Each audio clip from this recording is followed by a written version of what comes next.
Marimar, betengku perih sekali. Rasanya aku butuh sesuatu untuk dihakan.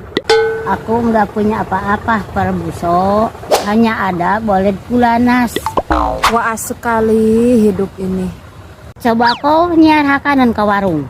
Dari mana aku gablek duit, Marimar? Cicilan mobil Pajero saja belum kubayar. Oh, ngajuk Pajero. Tidak, baru niat. Untuk daang saja masih susah. Kok sudah berniat ingin nganjuk pahlawan? Habis aku bosan pakai motor. Tanganku penuh dengan sasangalun. Hiduplah seadanya, semampunya.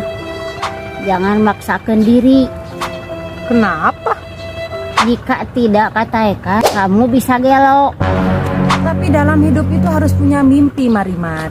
Harus punya kahaya. Jangan hanya mimpi. Yang kau pikirkan juga isi pejit.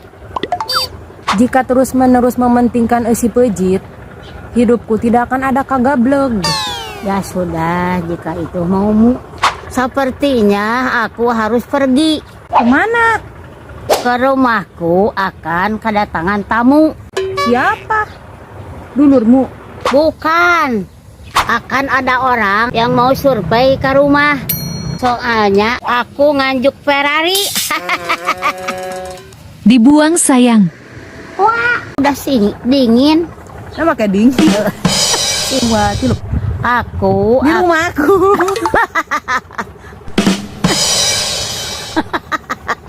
Dua, tiluk. para tamu. Wah,